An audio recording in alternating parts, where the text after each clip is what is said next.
আসসালাম সাহাবা, আসসালাম সাহাবা, আসসালাম সাহাবা, আসসালাম সাহাবা। আসসালামু আলাইকুম ওয়া রাহমাতুল্লাহি ওয়া বারাকাতুহু। আলহামদুলিল্লাহ ওয়াসসালাতু ওয়াসসালামু আলা রাসূলিল্লাহ ওয়া আলা আলিহি ওয়া আসহাবিহি আজমাইন। প্রিয় দর্শক, দূরে ও কাছে, দেশে কিংবা প্রবাসী, সবাইকে আমন্ত্রণ জানাচ্ছি আপনাদের প্রিয় চ্যানেল জিটিভির পর্দায় মাহে রমাদানের বিশেষ আয়োজন ইসলামী ব্যাংক বাংলাদেশ পিএলসি নিবেদিত প্রেরণার বাতিঘর, powered by Islami bank foundation, ওয়ালিয়া হজ কাফেলা ও আন্তরিক হজ কাফেলা। পুরো মাস জুড়েই আমরা আছি নবী সাল্লাল্লাহু আলাইহি ওয়াসাল্লামের প্রিয় সাহাবীদের জীবন আচার নিয়ে। আজকেও আমরা একজন প্রিয় সাহাবীর জীবন আলোচনা করব, আর এই বিষয়ে আলোচনার জন্য আমাদের স্টুডিওতে উপস্থিত হয়েছেন দেশের দুজন খ্যাতনামা ইসলামিক স্কলার। আমরা প্রথমেই স্যারদের সাথে পরিচিত হয়ে নিচ্ছি। আমাদের সাথে আছেন আন্তর্জাতিক ইসলামী বিশ্ববিদ্যালয় চট্টগ্রামের সাবেক সহকারী অধ্যাপক ডক্টর মতিউল ইসলাম স্যার। আসসালামু আলাইকুম রহমতুল্লাহি ওয়া বারাকাতুহু। ওয়ালাইকুম আসসালাম ওয়া রাহমাতুল্লাহ। স্যার কেমন আছেন? আলহামদুলিল্লাহ, আল্লাহ ভালো রেখেছেন, ভালো আছি। আমাদের সাথে আরো উপস্থিত আছেন উত্তরা কেন্দ্রীয় জামে মসজিদের সম্মানিত খতিব হাফেজ ডক্টর রফিকুল ইসলাম মাদানী স্যার। আসসালামু আলাইকুম রহমতুল্লাহি ওয়া বারাকাতুহু। ওয়ালাইকুম আসসালাম ওয়া রাহমাতুল্লাহ। স্যার কেমন আছেন? জি আলহামদুলিল্লাহ, আপনি ভালো আছেন? আলহামদুলিল্লাহ। স্যার, আমরা আজকে আপনাকে দিয়ে শুরু করতে যাচ্ছি হযরতে সাঈদ ইবনে আমির আল জুমাহির একটি জীবনী আপনার থেকে শুনতে চাই। আলহামদুলিল্লাহ, আসসালাতু ওয়াসসালামু আলা রাসূলিল্লাহি ওয়া বাদ। যে সকল সাহাবা একরাম তাদের জীবন এবং ইসলাম গ্রহণ ঐতিহাসিক প্রেক্ষাপটের সাথে জড়িত, এমন একজন গৌরবান্বিত জীবনের অধিকারী সাহাবীর নাম হলো সাঈদ ইবনে আমির আল জুমাহি। তার ইসলাম গ্রহণটা আল্লাহ সুবহানাহু ওয়া তাআলা মনে হয় যেন জোর করে তার কলবের ভিতরে ঢুকিয়ে দিয়েছেন। তিনি এমন এক ঘটনা থেকে ইসলামের দিকে অনুপ্রাণিত হন, যেই ধরনের ঘটনা থেকে মানুষ দূরে সরে যায়। তার ইসলাম গ্রহণের ঘটনায় খুবাইব রাদিয়াল্লাহু তাআলা আনহুর জীবনীটা চলে আসে। নবীজি সাল্লাল্লাহু আলাইহি ওয়াসাল্লাম একবার 10 জন সাহাবায়ে কেরাম একটা ছোট্ট সারিয়া কাফেলা দল গোয়েন্দা তৎপরতার জন্য পাঠান আসফান নামক জায়গায়। সেখানে টের পেয়ে যায় বনু হুজাইল গোত্রের, বনু লাহিয়ান, হুজাইল গোত্রের শাখাগোত্র বনু লাহিয়ানের লোকজন, তারা 200 তীরন্দাজ যোদ্ধা নিয়ে এদেরকে ঘেরাও করে ফেলে। তারা পাহাড়ের চূড়ায় আশ্রয় নেয়, কিন্তু অবশেষে এই 200 জনের সাথে তারা কোলায় উঠতে পারে না। 7 জনকে তারা সেখানেই মেরে ফেলে, 3 জনকে বন্দি করে। এই বন্দীদের একজন ছিল খুবাইব রাদিয়াল্লাহু তাআলা আনহু, এবং কারণটি ছিল খুবাইব রাদিয়াল্লাহু তাআলা আনহু বদরের যুদ্ধে তিনি বনুল হারেসের যে পিতা হারিস ইবনে আমির, তাকে তিনি হত্যা করেছিলেন। তো সেই জন্য এই লোকেরা জানতো যে খুবাইব তাকে হত্যা করেছে। তারা নিয়ে এই বনুল হারেস যে নিহত হয়েছিল তার পরিবারবর্গের কাছে নিয়ে খুবাইবকে বিক্রি করে দেয়। তারা তাকে কিনে নেয়, তাকে মারার জন্য তাকে বন্দি করে রাখা হয়। বিশাল লম্বা ঘটনা, এখানে অনেক ঘটনা ঘটেছে। তো যাই হোক, যেই দিন তারা চূড়ান্ত ফয়সালা করে যে খুবাইবকে তারা হত্যা করবে, সেদিন তানঈম এলাকায় মক্কার বাহিরে, হারামের বাহিরে নিয়ে যাওয়া হয়। তখন বাচ্চা, যুবক, নারী, সর্বশ্রেণীর সবাইকে সেখানে আহ্বান জানানো হয় এটা প্রত্যক্ষ করার জন্য। তো সেখানে যখন তাকে শুলে চড়ানো হবে, হত্যা করা হবে, তখন খুবাইব রাদিয়াল্লাহু তাআলা আনহু বিনয়ের সাথে তাদের কাছে অনুরোধ করেছিলেন। তারা জিজ্ঞেস করেছিল, তুমি কি চাও? বলছিল যে আমার কোনো আশা নেই, যদি একটু সুযোগ দাও তাহলে 2 রাকাত সালাত আদায় করব। তখন তিনি 2 রাকাত সালাত আদায় করেন, খুব লম্বা করে নয়, স্বাভাবিকভাবে। এরপরে তিনি বলেন যে তোমরা যেন এটা মনে করতে না পারো যে একটু বেশি বেঁচে থাকার জন্য আমি লম্বা করেছি, সেই জন্য আমি সালাতটাকে লম্বা করলাম না। যাই হোক, তারপর তারা তাকে শাস্তি দিতে শুরু করে। প্রথমেই তার নাক, কান, হাত এগুলো ধীরে ধীরে কাটতে শুরু করে, রক্ত ঝরতে থাকে, আর জিজ্ঞেস করে যে তোমাকে ছেড়ে দেব, তোমার জায়গায় মোহাম্মদকে এনে দেব, হ্যাঁ, খালি তুমি বলবো যে হ্যাঁ আমরা আনি আর না আনি, তুমি যদি রাজি থাকো যেটা ঠিক আছে, আমার জায়গায় মোহাম্মদকে চড়ালে আমার কোনো আপত্তি নেই, তাহলে তোমাকে ছেড়ে দেব। তিনি তখন আরও ক্ষিপ্ত হয়ে বলেন যে কোশ্চিন কালেও না, আমি বেঁচে থাকতে মোহাম্মদের গায়ে একটা কাটা ফুটবে এটাও আমি সহ্য করব না। যাই হোক, তারপরে তারা তাকে ধীরে ধীরে তীর মেরে তরবারিতে আঘাত করে মানে জঘন্যভাবে তাকে হত্যা করে। তখন তিনি শুধু এটা বলেছিলেন, ওয়ালাস্তু উবালি হিনা উকতালু মুসলিমান আলা আইয়ি শাক্কিন কানা লিল্লাহি মাসরা, যেভাবে আমাকে মারো না কেন কোনো অসুবিধা নেই, আল্লাহর নামে মারা যাচ্ছি। তিনি আরও একটা বদদুয়া করেছিলেন, বলছিলেন আল্লাহুম্মা আহসিহিম আদাদা, হ্যাঁ, ওয়াক্তুলহুম বাদাদা ওয়ালা তুবকি বাদাহুম আহাদা, হ্যাঁ, ও আল্লাহ আপনি তাদেরকে গণনা করে রাখেন, হ্যাঁ, আপনি তাদেরকে খণ্ড বিখণ্ড করে হত্যা করবেন, এবং এরপরে এই ধরনের সুযোগ যেন আর কেউ না পায়। এই জঘন্য ঘটনাটা দেখে মানুষ তো মানে যাতে ভয় পেয়ে যায়, ইসলাম থেকে দূরে সরে যায়, এটা ছিল তাদের টার্গেট। এই ঘটনাটা সাঈদ ইবনে আমির আল জুমাহির কলবে ঢুকেছে। তিনি ফিরে এটা নিয়ে ভাবতে থাকলেন, একটা মানুষ যে এইভাবে তাকে নির্যাতন করা হচ্ছে, ওই মুহূর্তেও নবীর প্রতি যেই ভালোবাসা, এই ভালোবাসায় বলে দিচ্ছে তিনি সত্য নবী। তখন তিনি এইখান থেকেই প্রতিজ্ঞা করলেন যে আমি মুসলমান হয়ে যাব। তারপরে তিনি এইখান থেকে মানে নবীজির দরবারে চলে গিয়ে ইসলাম গ্রহণ করেন। ধন্যবাদ স্যার। আমরা এবার ডক্টর মতিউল ইসলাম স্যারের কাছে আসবো। যে আমরা এতক্ষণ খুব প্রাণবন্ত আলোচনা শুনলাম, এবার আমরা আপনার কাছে জানতে চাই যে হযরতে সাঈদ ইবনে আমির আল জুমাহি রাদিয়াল্লাহু তাআলা আনহু অনেকগুলো যুদ্ধে অংশগ্রহণ করেছেন, সে সম্পর্কে একটু জানতে চাই স্যার। বিসমিল্লাহ, আলহামদুলিল্লাহ, সাল্লাতু ওয়াসসালামু আলা রাসূলিল্লাহ ওয়া বাদ। সাঈদ ইবনে আমির আল জুমাহি সম্পর্কে শেখ যে কথাগুলো বলেছেন, পৃথিবীর ইতিহাসে আকাশের এক উজ্জ্বল নক্ষত্র সাঈদ ইবনে আমির আল জুমাহি রাদিয়াল্লাহু তাআলা ইসলাম গ্রহণ করেছেন। আমি এর আগের এপিসোডও বলেছি, সাহাবাদের জীবনী পড়তে গেলেই আমরা পাবো যে সাহাবায়ে কেরাম রাদিয়াল্লাহু তাআলা আনহুম আজমাইন তাদের ইতিহাস লিখতে গিয়ে নাম কি, পিতার নাম কি, বংশের নাম কি, জন্মগ্রহণ কবে, জেহাদ কয়টা অংশগ্রহণ করেছে, ওনাদের জীবনটাই ছিল আল্লাহর পথে জেহাদের মধ্যে। ইতিহাসে এমন কোনো সাহাবীর নাম বাদ পড়বে না যে যিনি জেহাদে অংশগ্রহণ করেনি নেই। তো তিনি সাঈদ বিন আমির আল জুমাহি আল্লাহর দ্বীনের জন্য জেহাদ করেছেন, খায়বার যুদ্ধে অংশগ্রহণ করেছেন, বিভিন্ন যুদ্ধে অংশগ্রহণ করেছেন, এরপরে বদরে অংশগ্রহণ করেছেন, অহুদে অংশগ্রহণ করেছেন। সেখানে ওনার বাবা অংশগ্রহণ করেছিল, বাবা সেখানে তাকে শহীদও করা হয়েছে। সেটা যাই হোক, যে অলক্ষ্যে সেটা পরবর্তীতে আলোচনা আসবে। তো বিশেষ করে যে বিষয়টি আমি নিয়ে আসতে চাই সেটা হচ্ছে সাঈদ ইবনে আমির আল জুমাহি রাদিয়াল্লাহু তাআলা আনহু, তাকে উমর রাদিয়াল্লাহু তাআলা আনহু ওনার সময়ে সিরিয়ার হেমসের গভর্নর করেছেন। তিনি হেমসে গেলেন, গভর্নর গিয়েছে। তো কিছুদিন পরে উমর রাদিয়াল্লাহু তাআলা আনহু খবর নিলেন যে আমার গভর্নরের অবস্থা কী, তিনি দেশ কীভাবে চালাচ্ছেন, বা হেমসের অবস্থা কী, সেখানে গিয়ে খবর নিলেন। তো জনগণ বলল যে আমাদের কোনো অভিযোগ নেই ওনার ব্যাপারে, 4টা অভিযোগ। তো উনি খলিফা, উনি তখন ডাকলেন সাঈদ বিন আমির আল জুমাহিকে, জিজ্ঞাসা করলেন যে তোমার অভিযোগ তো জনগণ যেটা করলো, 1 নম্বর হলো সকালে তুমি ডিউটিতে আসতে একটু লেটে আসো, আর হলে একদিন ডিউটি করো না সপ্তাহে বা মাসে, আর 3 নম্বর হলো তুমি মাঝে মধ্যে বেহুশ হয়ে যাও, 4 নম্বর হলো রাতের বেলা কোনো সময় দাও না। 4টা। তো এটা শুনে তখন সাঈদ ইবনে আমির আল জুমাহি তখন উত্তর দিচ্ছেন যে খলিফাতুল মুসলিমিন, সকালবেলায় আমি আমার পরিবার, আমার কোনো চাকরানি নেই, দাসদাসী নেই, যে আমার রুটি তৈরি করতে হয়, নিজে খামির তৈরি করি, তারপর রুটি সেঁকে তৈরি করে খেয়ে পরিবারের সবাইকে নাস্তা নাস্তার ব্যবস্থা করে দিয়ে আসতে একটু লেট হয়ে যায়। আচ্ছা, এর আগে ওমর কিন্তু আল্লাহর কাছে দোয়া করছেন, আল্লাহ আমি যে এখানে যাচ্ছি, যে গভর্নর পাঠিয়েছি, আমাকে আল্লাহ আপনি এ ব্যাপারে অপমানিত করবেন না। ভাবটা এটা আর কি, অর্থটা এটা, যে এমন কোনো অভিযোগ যেন না আসে যে ওমর এমন খলিফা, এমন গভর্নর নিযুক্ত করেছে। আচ্ছা, 2 নম্বর বলল, তাহলে প্রথম হলো দেরি করে আসার কারণ, নিজ হাতে রুটি তৈরি করেন। তারপর হলো সময়, জনগণ রাত্রে অনেক সময় প্রয়োজন হয়, তখন বলো যে খলিফাতুল মুসলিমিন, রাতের সময়টা আমি আল্লাহর জন্য রেখেছি, আর দিনের সময়টা জনগণের জন্য রেখেছি। দেখুন এখানে কিন্তু শিক্ষণীয় বিষয় কি, এই জন্য বলছি আল্লাহ পৃথিবীকে একজন উমর ইবনে আমির আল জুমাহি দান করেন।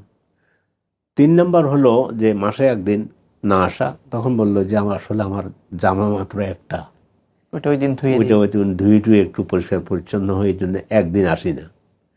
তারপরের ঘটনা যেটা লম্বা করে শেখ বলেছেন, সহজ হয়ে গিয়েছে, কিন্তু আমি অনুভূতিটা বলতেছি।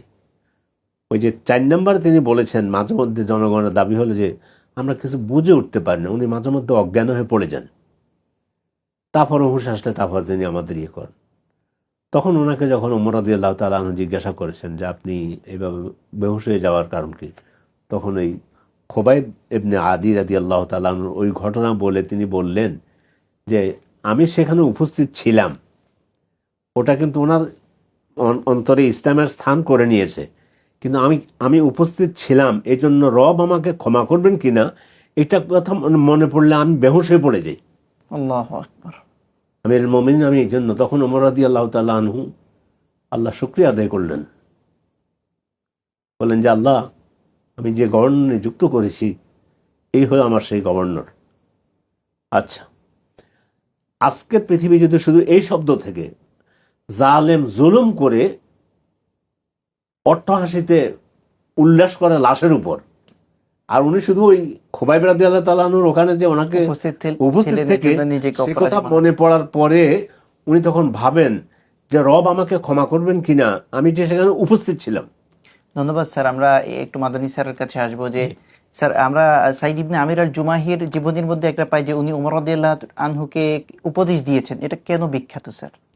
দেখুন, ওমর ইবনুল খাত্তাব রাদিয়াল্লাহু তাআলা আনহু অত্যন্ত জলিল কদর সাহাবী, খুব মেজাজি লোক ছিলেন, এমন শক্ত মেজাজের ছিলেন, শক্ত ভূমিকার ছিলেন। নবীজি তার সামনে বলছেন, লাউ সালাকা ওমর ফাজ্জান কত্তু সালাকা শাইতান ফাজ্জান আখার। ওমর কোনো পথ ধরলে শয়তান ওই রাস্তা দিয়ে আসতেছিল, তখন ভয়ে বলতো সর্বনাশ, এই রাস্তায় যাওয়া যাবে না, ওমর আসতেছে, অন্য পথে যেত। তো ওমর রাদিয়াল্লাহু তাআলা হকের ব্যাপারে খুব শক্ত ছিলেন। তো ওমর রাদিয়াল্লাহু তাআলা আনহুর সামনে শক্ত কথা বলা এটা সবাই সাহস করতো না। তিনি ওমর রাদিয়াল্লাহু তাআলা আনহুকে একদম ডাইরেক্ট উপদেশ দিলেন যে আমি তোমাকে উপদেশ দিচ্ছি, তুমি মানুষের ক্ষেত্রে আল্লাহকে ভয় করবে, আল্লাহর ক্ষেত্রে মানুষকে ভয় করবে না। অর্থাৎ মানুষ আত্মীয় হোক অনাত্মীয় হোক, মানুষের অধিকারের ব্যাপারে তুমি সবসময় একটা জিনিস খেয়াল রাখবে, সেটা হলো যে আল্লাহ সুবহানাহু ওয়া তাআলা তোমাকে দেখছেন, এটা যেন তোমার খেয়ালে থাকে। আর কখনো যেন এমন না হয় যে মানুষের ভয়ে তুমি আল্লাহর কথা খেয়াল রাখলে না, অর্থাৎ আল্লাহর ব্যাপারে তুমি মানুষকে ভয় পাইলে, বিষয়টা যেন এরকম না হয়। আর হলো নিকটাত্মীয় হোক আর দূরাত্মীয় হোক, সবার ক্ষেত্রে তুমি ইনসাফ করবে। তিনি আরেকটা উপদেশ দিয়েছিলেন, সেটা হলো যে আমি তোমাকে আরেকটা উপদেশ দিচ্ছি, কখনোই যেন তোমার বক্তব্য যেরকম শক্ত, কাজ যেন কখনোই এই বক্তব্যের উল্টা না হয়, অর্থাৎ কৌল এবং ফেল এই দুইটা যেন কন্ট্রাডিক্টরি না হয়, এই ভারসাম্য যেন থাকে, হুবহু যেন হয়। তো এই ধরনের উপদেশগুলো যখন দিলেন তখন ওমর রাদিয়াল্লাহু তাআলা কিন্তু রাগ করলেন না, গ্রহণ করলেন। হ্যাঁ, এবং তিনি মনে করলেন যে হ্যাঁ, এই ধরনের লোকই তো দরকার, যারা নাকি ওমরের মতো লোককেও এইভাবে শাসাইতে পারে, উপদেশ দিতে পারে। ওমর রাদিয়াল্লাহু তাআলা সেই উপদেশগুলো গ্রহণ করলেন, এবং গ্রহণ করে শেষমেশ তিনি বললেন যে সাঈদ, তুমি আমাকে যে উপদেশ দিলে এইভাবে কি মানুষ পক্ষে পারা সম্ভব? তখন তিনি বললেন যে হ্যাঁ সম্ভব।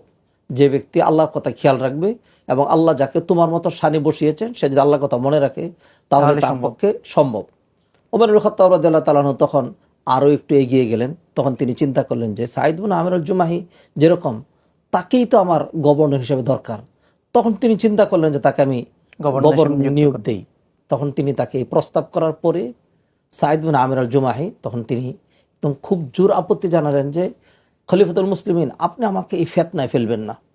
তখন ওমর রাদিয়াল্লাহু তাআলা উল্টা খেপে গেলেন যে তোমরা আমার কাঁধে এত গুরু দায়িত্ব অর্পণ করে নিজেরা চলে যাচ্ছ, তাহলে তোমরা কি আমাকে ফিতনায় ফেলে দিচ্ছ না, আমাকে সহযোগিতা করবে না, তোমাকে এটা নিতেই হবে।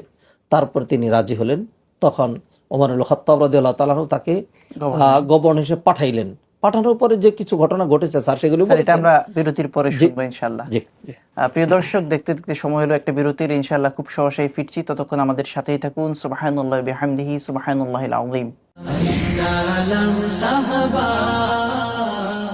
প্রিয় দর্শক, বিরতির পর ফিরে এলাম আপনার প্রিয় চ্যানেল জিটিভির পর্দায় মাহে রমাদানের বিশেষ আয়োজন ইসলামী ব্যাংক বাংলাদেশ পিএলসি নিবেদিত প্রেরণার বাতিঘর, powered by Islami bank foundation, ওয়ালিয়া হজ কাফেলা ও আন্তরিক হজ কাফেলা। আজকে আমরা আলোচনা করছিলাম হযরতে সাঈদ ইবনে আমির আল জুমাহি রাদিয়াল্লাহু তাআলা আনহুর জীবনী নিয়ে প্রাণবন্ত আলোচনা চলছিল।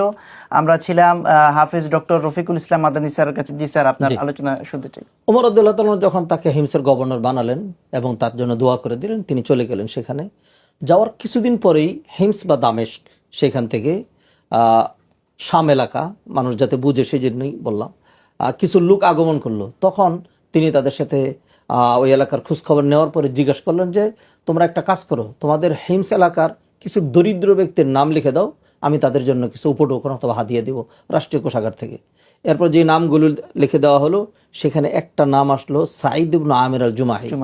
তখন ওমর রাদিয়াল্লাহু তাআলা জিজ্ঞাসা করলেন, হু ইজ হি, এটা কোন সাঈদ ইবনে আমির আল জুমাহি?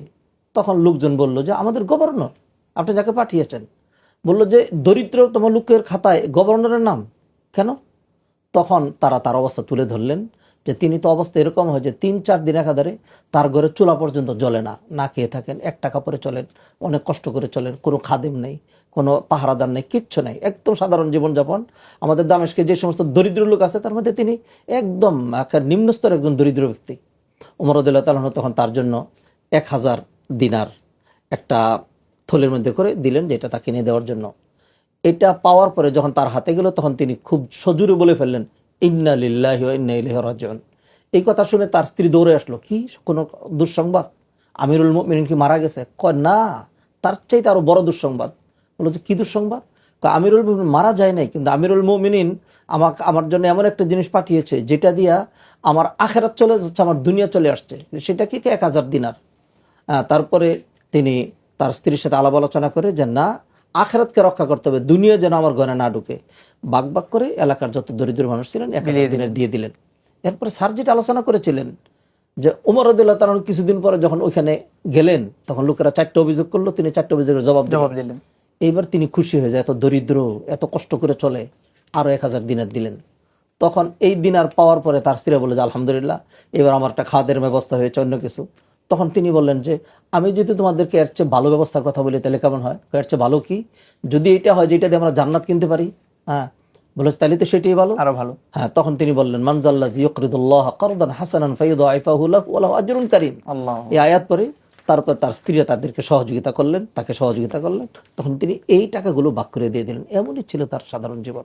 জাযাকাল্লাহু খাইরান। আমরা মতিউল স্যারের কাছে আসবো। স্যার, সাহাবীদের প্রত্যেকটা সাহাবীর জীবনের মধ্যে অসংখ্য শিক্ষা আছে, তো সাঈদ ইবনে আমির আল জুমাহি রাদিয়াল্লাহু তাআলা কেন অনন্য? কি আলাদা শিক্ষা নিতে পারে ওনার জীবন থেকে? অনন্য হলো এক নম্বর তো যেগুলো ওনার জীবনী সম্পর্কে বলা হয়েছে, এই যে ওনার এই অবস্থায় হেমসের লোকেরা লিখলো যে দরিদ্রদের কাতারে 1 নাম্বার রিপোর্ট লিখলো, উনি 1 নম্বরে। আচ্ছা, এটা গেল একটা।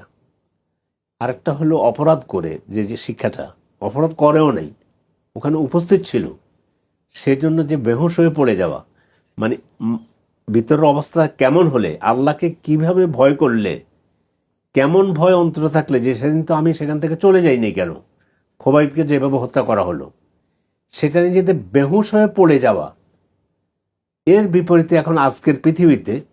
এজন্য ওনার জীবনী থেকে আল্লাহ পৃথিবীতে যদি একজন সাঈদ ইবনে আমির আল জুমাহি দান করেন, তাহলে মুসলিমদের জন্য, অমুসলিমদের জন্য, মুসলিম দেশের জন্য, অমুসলিম দেশের জন্য, সবার জন্য শিক্ষণীয় আছে। অন্যায় করে তারপরে এরপরে লাশের উপর নৃত্য করে এখন, কিন্তু সাঈদ ইবনে আমির আল জুমাহি তিনি অন্যায়ের সাথে ছিলেন না, ওই অনুষ্ঠান উনি দেখেছেন, শুধুমাত্র সেখানে ছিলেন। কেন আমি সেখান থেকে চলে আসলাম না, এইটুকু ওনার মধ্যে, মানে ওনার ইয়েতে আসে।